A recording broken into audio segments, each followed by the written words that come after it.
काश ये वाकयात मोदी ने पढ़े होते, ये वाकयात योगी ने पढ़े होते, तो उनको पता चलता कि इस्लामी हुक्मरानों की तारीख कैसी गुजरी है। ये बेचारे 10-10 और 20-20 लाख का सूट बूट पहनकर अमेरिका के प्राइम मिनिस्टर का स्वागत करने वाले लोग क्या जाने कि हुकूमतें कैसे चलाई जाती हैं। हुकूमत चलाना सीखना है तो सीखो उमर इब्न अब्दुल अजीज से, सीखो हजरत उमर फारूक से, और उन्हीं से सीखी थी महात्मा गांधी जी ने। इसीलिए तो कहा था बापू ने कि अगर देश में खून खराबा बंद करना चाहते हो, अमन सुकून चाहते हो, तो हजरत उमर फारूक जैसा कानून नाफिज कर दो, देश के अंदर खून खराबा बंद हो जाएगा। ये महात्मा गांधी ने जुमले कहे हैं, सत्य और अहिंसा के अंदर आज भी लिखे हुए हैं। मेरे भाइयों, आज सूरत हाल ये है कि विजय माल्या बाहर बैठा हुआ है, देश की ये सारी चीजें लेकर बाहर बैठा हुआ है। आज पूरे देश के गोदामों को अडानी और अंबानी के सुपुर्द कर दिया जा रहा है और देश का चौकीदार कुछ बोलने के लिए तैयार नहीं है। हजारों करोड़ की अफीम और गांजा और चरस बंबई के एयरपोर्ट, बंबई के पोर्ट पर समंदर के ऊपर पकड़ी जा रही है, लेकिन मेरे भाइयों उसके मंगाने वाले को, उसके मालिक के को आज तक पूछने के लिए भी नहीं बुलाया जा रहा है। आज इस तरीके से हुकूमतें चल रही हैं। एक हुकूमत वो भी थी कि हजरत उमर फारूक का बेटा मुल्क के शाम के अंदर था और उसने रात के अंदर खजूर को, रस को सड़ाया, निचोड़ा, वो नबीज बन गया। सुबह होते होते उसके अंदर नशा आ गया, उसको मालूम नहीं था और उसने नबीज पी ली। उमर फारूक के बेटे ने नबीज पी ली, शराब की एक किस्म है, उसको मालूम नहीं था कि ये सड़ चुकी है और इसमें नशा आ गया है। जब वो पी लिया तो उसमें नशा आ गया। मुल्क के शाम के गवर्नर को पता चला तो हजरत उमर फारूक के बेटे को बुलाया और 40 कोड़े लगवा दिए मुल्क के शाम के अंदर। लेकिन मदीने में जब उमर फारूक को पता चला कि मेरा बेटे ने शराब पी ली और यह भी पता चला कि 40 कोड़े लग गए, लेकिन इसके बावजूद लेटर लिखा अमर प्रयास को कि मेरे बेटे के लिए मैं घोड़ा भेज रहा हूं स्पेशल, उस घोड़े से मेरे बेटे को जल्दी वापस मदीने भेजा जाए। बेटा खुश था कि मेरे अब्बू ने कोई अर्जेंट काम के लिए बुलाया। जब अमर प्रयास ने उस स्पेशल घोड़े से उमर फारूक के बेटे को भेजा, बेटा जब आया तो उसको उसकी मां से नहीं मिलने दिया, कहा इसको हिरासत में लो। हिरासत में ले लिया अपने लखते जिगर को, अपने बेटे को, और उसको कहा जल्लाद से कि कोड़े लगाओ, 40 कोड़े इसको मेरे सामने मारो। बेटा कहता है अमीरुल मोमिनीन, आए अब्बू जान, एक जुर्म की 2 बार सजा कैसे? 40 कोड़े की सजा तो मैंने मुल्क के शाम में खा ली है, धोखे से नशे वाली चीज पी ली, इसके बावजूद मैंने 40 कोड़े वहां खा लिए, फिर यहां क्यों मारा जा रहा है? कहा पहला जल्लाद 10 कोड़े मारेगा, उसके बाद दूसरा मारेगा, क्योंकि 10 के बाद वो थक जाएगा, फिर जितनी जोर से मार पड़नी चाहिए उतनी जोर से मार नहीं पड़ेगी। 40 कोड़े दूसरे जल्लादों से पड़वाया। बेटा कहता रहा अब्बू जान, एक जुर्म की डबल सजा, ये बेइंसाफी है। हजरत उमर कहते रहे बेटे मुझे अमर इब्न आस पर भरोसा नहीं है, का अल्लाह की कसम उन्होंने कोड़े मारे लगवाए, हाँ मैं जानता हूं कोड़े लगवाए, लेकिन मेरा दिल कहता है कि अमर इब्न आस ने रियायत बरती होगी, जितनी जोर से कोड़े मारना चाहिए उतनी जोर से नहीं पड़े होंगे, इसलिए कि आप अमीरुल मोमिनीन के बेटे हैं, उमर फारूक के बेटे हैं, ये सोचकर जल्लादों ने हल्के हल्के कोड़े मारे होंगे। आज असली कोड़े अब पड़ेंगे तुम्हारे ऊपर। जब अपनों को सजा देने का रवाज था तो जराइम बंद थे, जब अपनों को बचाया जाता है तो जराइम का अंबार लगता है और जराइम पैदा होते हैं। सीखो, हुकूमत ऐसे चलती है। आए उमर इब्न अब्दुल अजीज, आपको अगर 1 महीने की तनख्वाह दे दूं एडवांस, अगले महीने अगर आप जिंदा नहीं रहे, इंतकाल हो गया, तो 1 महीने की ये तनख्वाह वापस कौन करेगा? हजरत उमर इब्न अब्दुल अजीज रोने लगे और अपनी बीवी से कहने लगे, बीवी जिस अमीरुल मोमिनीन का कैशियर इतना ज्यादा अमानतदार हो, इतना ज्यादा अल्लाह से डरने वाला हो कि वो अपने अमीर को भी, अपने हाकिम को भी सवाल कर रहा हो, तो मुझे उम्मीद है कि इंशाअल्लाह एक दिरहम की बेईमानी नहीं होगी। मेरा बच्चा कल पुराने कपड़े ही पहनेगा, 1 महीने की तनख्वाह में एडवांस नहीं लेंगे, क्योंकि हमें ये मालूम नहीं है कि अगले महीने हम जिंदा रहेंगे भी या नहीं रहेंगे। मेरे भाइयों, ये वाक़यात हमें झंझोड़ देते हैं, ये वाक़यात हमें झंझोड़ देते हैं अंदर से। वो कौन सा मंजर था? यही उमर इब्न अब्दुल अजीज थे, जिनकी बीवी हामिला थी, पेट में बच्चा था। और आप जानते हैं, डॉक्टर कहते हैं कि जिसके पेट में बच्चा हो उस औरत को खाते पीते रहना चाहिए, क्योंकि माँ जो खाएगी वही बच्चे को बनेगा। लेकिन यहां 4 दिन से माँ को कुछ नहीं मिला। डर हो गया कि ये बच्चा कहीं मर ना जाए पेट में। माँ खाएगी तो बच्चे को लगेगा, जब माँ ही भूखी है तो बच्चा तो वैसे ही मर जाएगा। उमर इब्न अब्दुल अजीज की बीवी कहती है अपनी खादिमा से, खादिमा तुम्हारे मालिक तो मुझे कुछ देंगे नहीं, ऐसा करो बैतुल माल से में चली जाओ, और सुनो ये वाक़या झंझोड़ देगा। बैतुल माल में चली जाओ, 1 प्याला दूध वहाँ के खजानची से, कैशियर से ले आओ। देखो अगर मैंने दूध नहीं पिया, कुछ खाया नहीं, तो पेट का बच्चा मर जाएगा जो अमानत है। रात की तारीकी में खादिमा निकलती है और बैतुल माल के कैशियर से कहती है, बैतुल माल के खजानची से कहती है कि 1 प्याला दूध दे दो। हमारी मालिकन उमर इब्न अब्दुल अजीज की बीवी को हमल है, पेट में बच्चा, 4 दिन से कुछ नहीं खाया, बच्चा कहीं भूख की वजह से मर न जाए। बच्चा अगर मर गया तो ये बहुत बड़ी जिम्मेदारी होगी, 1 प्याला दूध दे दो। उसने जल्दी से सुना उमर इब्न अब्दुल अजीज की बीवी है और पेट में बच्चा है और 4 दिन से कुछ नहीं मिला, तो उसने सोचा बच्चा ना मर जाए, जल्दी से 1 प्याला दूध दे दिया, जाओ ले जाओ। रात का तकरीबन यही टाइम होगा, 2:30। उमर इब्न अब्दुल अजीज उठ चुके थे, कुएं के पास बैठकर वुजू बना रहे थे। उन्होंने दरवाजा खुलते हुए देखा।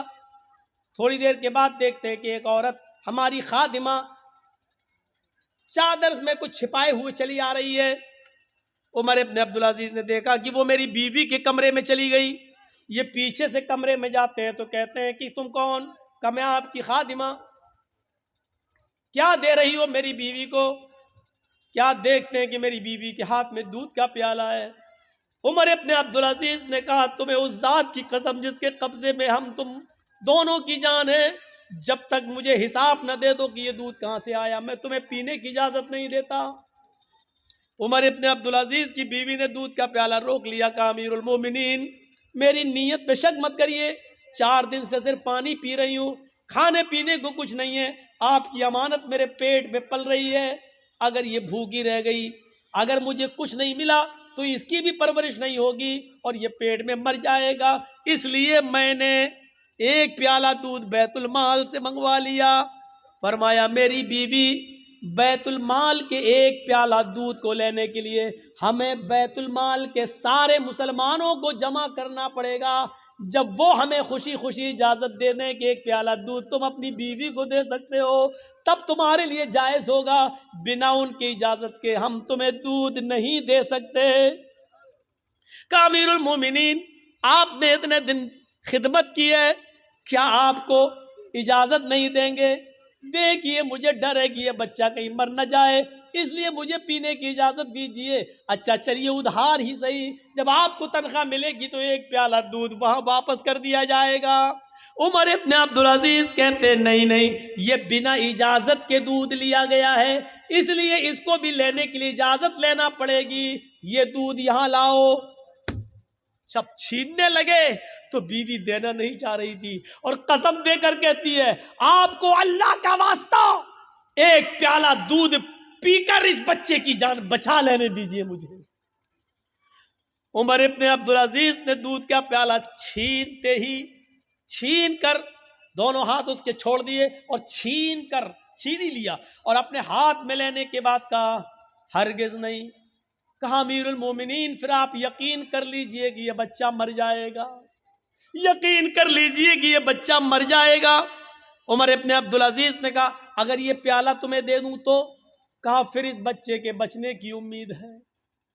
उमर इब्न अब्दुल अजीज कहते हैं आंखों में आंसू आ गए। कहते मेरी बीवी, मुसलमानों की अमानत में खयानत करके 1 प्याला दूध तुम्हें देकर पिला दिया जाए और उसको पीकर ये बच्चा जिंदा है, ये बच्चा जिंदा रह सकता है, तो अपने इस पेट के बच्चे से कह दो कि मुझे तेरी जिंदगी नहीं चाहिए। अपने इस पेट के बच्चे से कह दो कि मुझे तुम्हारी जिंदगी नहीं चाहिए। बीवी, पेट में बच्चा मरता है तो मर जाए, मुझे इस बच्चे की मौत गवारा है, लेकिन अमानत में खयानत गवारा नहीं है। एक प्याला दूध की बेईमानी हमें कबूल नहीं है। गए और बैतुल माल में वो दूध जमा करके बैतुल माल के कैशियर को नौकरी से हटा दिया कि तुमने मेरी इजाज़त के बगैर ये दूध कैसे दिया। इन वाक़यात की रोशनी में हम कैसे लग रहे हैं, और इन वाक़यात की रोशनी में हम तो छोड़ो मोदी और योगी कैसे लग रहे हैं। इन वाक़यात की रोशनी में मेरे भाइयों हम सब तसव्वुर करें, हम सब देखें, हम सब सीखें, हम सब जानें। और लाल बथानी वालों, हम बार बार तुम्हारा नाम लाल बथानी कह रहे हैं। नाम उन्हीं का लिया जाता है जिनसे मोहब्बत हो, नाम उनका लिया जाता है जिनके बारे में दिल में जगह हो। मैं इसलिए कह रहा हूं क्योंकि आपके बारे में कुछ तो गलतफहमियां मेरे दिल में डाली गई। 15 साल से हमसे बराबर कहा जा रहा उधर मत जाना, उधर मत जाना, और मेरी खोपड़ी में नहीं बैठ रहा था कि कौन लाल बथानी। 15 साल हो गए, हमारे जहन में नहीं आ रहा। अरे वहां तो ऐसा होता वैसा होता। अब मैं माइक में हूं, मैं बताऊंगा नहीं, वो सब रिकॉर्ड हो जाता है, इसीलिए मैं मना कर रहा था। ऐसा होता वैसा होता, कोई नहीं इस दुनिया के अंदर, सुन लो, कोई इतना नेक इंसान नहीं है कि जो इतना बड़ा नेक हो कि नेकियों में उसने फरिश्तों को फेल कर दिया हो। कोई इतना बड़ा नेक भी नहीं है कि उसकी इबादतें इतनी ज्यादा हो कि उसने फरिश्तों को से आगे निकल गया हो। और इस दुनिया में कोई इतना गुनाहगार भी नहीं कि गुनाहों में उसने इबलीस से भी वो आगे बढ़ गया हो। सुन लो, हम और आप बीच में हैं। न तो इतने नेक हैं कि हम जिब्राइल को फेल कर दें, न इतने हम नेक हैं कि फरिश्तों की इबादत से पड़ जाएं, न इतने बड़े हम गुनाहगार हैं कि हम इबलीस को पीछे कर दें। इसीलिए फरमाया अल्लाह के रसूल ने, कुल्लु बनी आदम खत्ताऊन व खैरुल खत्ताईन तव्वाबून। हर इब्ने आदम से खता और गलती होती है, बेहतर गलती करने वाला और बेहतर गुनाहगार वो है गुनाह करके अपनी गलती की फौरन तौबा कर ले। जानबूझकर गुनाह नहीं, धोखे से गुनाह हो जाए तो अपनी गलती की फौरन तौबा कर ले और अपने रब को मना ले, अपने रब को राजी कर ले। लाल बथानी के लोगों, सुना है मैंने, अल्लाह करे कि ये चीज गलत हो, अल्लाह करे जिसने मुझे बताया हो ये चीज गलत साबित हो जाए। सुना है कि जहां भू माफियागिरी चलती है, जहां हम दूसरों की जमीनों पर कब्जा किए हैं, जमीन मेरी 4 बीघा है और हम 20 बीघा के मालिक बने बैठे, जहां ये बुराई हमारे अंदर है, वहां शराब नोशी भी बहुत ज्यादा बड़ी हुई है हमारे समाज में, मुआशरे में। जिसने मुझे बताया, अल्लाह करे कि ये खबर गलत हो, लेकिन अगर सही है तो समझ लो कि ये बहुत बड़ा जुर्म अजीम है। अभी सुन लिया, हजरत उमर फारूक ने अपने बेटे को भी कोड़े लगाए और क्या कहा कि मुझे अमर इब्ने आस पर शक है, ऐसा हो सकता है कि उन्होंने रियायत बरती हो। मेरे भाइयों, शराब इतना बड़ा जुर्म अजीम है। पहले तो ये हराम नहीं हुई, और जब हराम हुई तो आपको मालूम होना चाहिए इसको किसी मजबूरी में और किसी बीमारी में भी पीने की इजाजत नहीं दी अल्लाह के नबी सल्लल्लाहु अलैहि वसल्लम ने। शायद आपको मालूम होगा, उमर फारूक का जमाना था, अमीरुल मोमिनीन का जमाना था। उसमें एक बहुत बुजुर्ग एक सहाबी थे जिन्होंने बहुत लंबी उम्र पाई है। उस सहाबी का नाम है कुदामा इब्ने मजून। सहाबी का नाम है कुदामा इब्ने मजून। बहुत बुजुर्ग हो गए थे, इन्होंने अल्लाह के नबी का जमाना भी पाया। फिर नबी अकरम के इंतकाल के बाद अबू बकर खलीफा बने, उनके भी जमाना पाया। अबू बकर के बाद उमर फारूक आए तो उमर फारूक का भी जमाना इन्होंने पाया। उमर फारूक के दौरे खिलाफत में ये काफी बूढ़े हो गए थे, बहुत कमजोर हो चुके थे। ये अपने बच्चों के सहारे उठते थे और चलते थे, मस्जिद में जाते थे। कभी कभी जब तबीयत ठीक होती थी तो लाठी का सहारा लेकर मस्जिद में अपने आप पहुंच जाते थे, लेकिन चलते थे लाठी लेकर ही। एक रात में इनको बहुत शदीद दर्द हुआ और उस दर्द ने इस बुजुर्ग सहाबी को की नींद हराम कर दी। करवट तक बदलने में बेचैनी हो रही थी, दर्द से कराह रहे थे। लेकिन सवाल यह कि रात में तबीब कौन मिलेगा, हकीम कौन मिलेगा, नहीं था। तो घर में पुराने जमाने की एक शराब की बोतल रखी हुई थी। किसी ने कहा, कुदामा इब्ने मजून से, घर में किसी फर्द ने कहा कि एक काम करिए अब्बू, ये थोड़ी सी शराब आधी बोतल पी लीजिए, इतनी पी लीजिए कि आपको नींद आ जाए। होता ही है, आदमी जब दर्द से कराता है तो डॉक्टर टेबलेट दे देता है, नींद की गोली दे देता है, तो आप खा लीजिए, सो जाएंगे। याद रखना, नींद की गोली खाना और शराब पीना दोनों एक दर्जे में दाखिल है। लेकिन डॉक्टर जब नींद की गोली तजवीज़ कर दे तो जितने पावर की लिखेगा उतने पावर की दवा आप इस्तेमाल कर सकते हैं बतौर दवा के। शरीयत इस बात की इजाज़त देती है। डॉक्टर ने लिखा है हल्के पावर की 0.25 और हम खा रहे हैं 0.5 यानी डबल पावर की, तो आप ये शराब पी रहे हैं, ये जुर्म है, फिर आपका, फिर गुनाहगार हैं आप। डॉक्टर अगर आपको लिख रहा है 54 भर की और आप खा रहे हैं 98 भर की, तो इसका मतलब यह है कि आप शराब पी रहे हैं। डॉक्टर के मशवरे के मुताबिक, डॉक्टर वो भी MBBS MD डॉक्टर जो दवाओं में माहिर, झोला छाप नहीं जो साइकिल लेके दौड़ते रहते हैं और खुद मरीज ढूंढते हैं, इनका ये नहीं, इनको तो खुद ही नहीं मालूम होती कि कौन से पावर की दवा इस्तेमाल की जाए। तो कुदामा इब्न मज़ऊन को किसी ने कहा कि आप शराब पी लीजिए, इतनी पी लीजिए कि आपको नींद आ जाए, क्योंकि मजबूरी है, आप दर्द से कराह रहे हैं, आप कम से कम आराम से सो जाएंगे। कुदामा इब्न मज़ऊन ने सोचा कि हाँ चलो मजबूरी है, दर्द की वजह से, हम कोई शराबी थोड़ी हैं, हराम हो चुकी है, लेकिन दर्द हो रहा है तो बतौर दवा के हम इसको इस्तेमाल कर लेते हैं। तो कुदामा इब्न मज़ऊन ने बुढ़ापे में थोड़ी सी शराब पी ली, इतनी पी ली कि उनको नींद आ गई। धीरे धीरे ये खबर अबू हुरैरा को पता चली, अबू हुरैरा रज़ी अल्लाह तआला अन्हु के जरिए दूसरे सहाबा को पता चली, फिर दूसरे सहाबा के जरिए सुबह होते होते शाम होते होते ये खबर हजरत उमर फारूक को मिल गई। हजरत उमर फारूक को मिली कि कुदामा इब्न मज़ऊन ने इस बुजुर्गी में शराब पी ली। सुबह हुई, दूसरा तीसरे दिन उनको बुलाया गया, अपने बेटे, उनके अपने बेटे सहारा देकर आए। कुदामा इब्न मज़ऊन उमर फारूक के सामने खड़े हैं और देखिए तुम तो तंदुरुस्ती में शराब पीते हो, कुदामा इब्न मज़ऊन बूढ़े हैं और बीमारी में शराब पी ली थी। हजरत उमर फारूक ने कहा है कुदामा, मैंने सुना है कि तुमने शराब पी है परसों। कुदामा इब्न मज़ऊन कहते हैं हाँ आपने सही सुना है, लेकिन आपने शायद ये नहीं सुना कि मैंने किस वजह से शराब पी। रात में कोई हकीम नहीं मिला और दर्द ने मुझे बेचैन कर दिया था, तो मैंने सोने के लिए, नींद आ जाए और दर्द से मुझे छुटकारा मिल जाए, इसलिए मैंने इतनी शराब पी ली थी। हजरत उमर फारूक ने एक मीटिंग बुलाई और कहा तुम लोग, बहुत से साहबा अल्लाह के नबी के ज़माने में भी मौजूद थे, आज मुझे ये बताओ क्या अल्लाह के रसूल ने कभी किसी सहाबी को मजबूरी में भी, किसी बीमारी में भी शराब पीने की इजाज़त दी है? अगर एक वाक़या मुझे मिल जाए कि बीमारी में किसी को शराब पिलाई हो तो मैं कुदामा इब्न मज़ऊन को छोड़ दूंगा। लेकिन किसी भी सहाबी ने जवाब नहीं दिया, सब ने कहा कि मजबूरी में भी और बीमारी में भी अल्लाह के नबी ने किसी को शराब पीने की इजाज़त नहीं दी। कहा कुदामा तुम्हें सज़ा मिलेगी और 40 कोड़े तुम्हें पड़ेंगे। कुदामा इब्न मज़ऊन तैयार हो गए, ठीक है फिर मारिए। बुढ़ापे में जो आदमी खुद खड़ा होने के लायक ना हो, उनके बेटे उनको खड़ा कर देते हैं। अबू हुरैरा और दूसरे सहाबा कहते हैं अमीरुल मोमिनीन, एक बुजुर्ग आदमी को, एक बूढ़े आदमी को जो अपने पैरों के बल खुद खड़ा होने के लायक नहीं है, ऐसे आदमी को आप सजा कैसे दे सकते हैं? उनको मालूम नहीं था मजबूरी में पिए।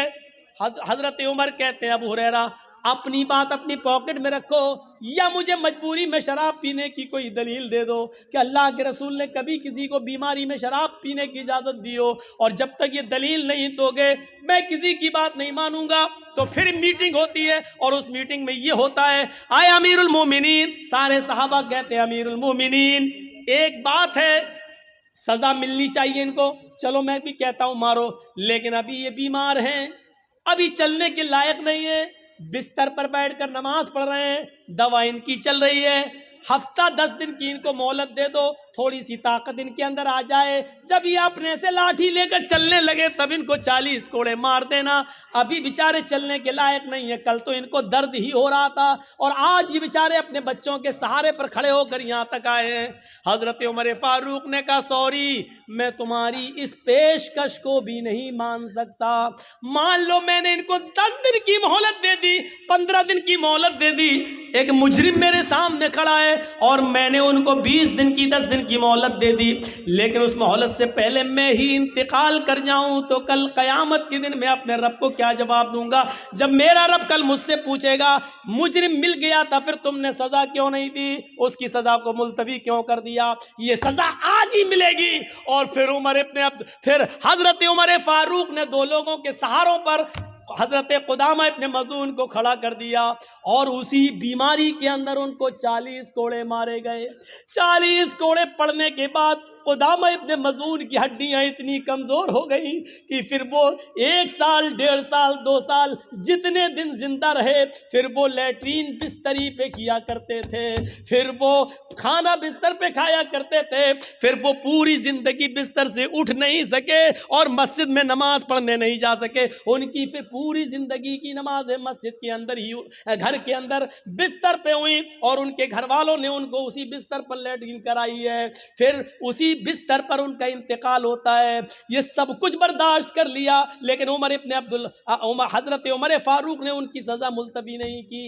आप अंदाजा लगा सकते हैं, एक बूढ़े आदमी को भी सजा दी गई, 40 कोड़े मारे गए, जबकि उसने बीमारी में और मजबूरी में और दर्द की वजह से शराब पी, लेकिन कुदामा को भी सजा दी जाती है। मेरे भाइयों, फिर हम तो नौजवानी के आलम में शराब पी रहे हैं, हम कहाँ हैं, हमारी हैसियत क्या है? 3:05 हो चुके हैं मेरे भाइयों। कल का मेरा प्रोग्राम हैदराबाद, और हैदराबाद से बाई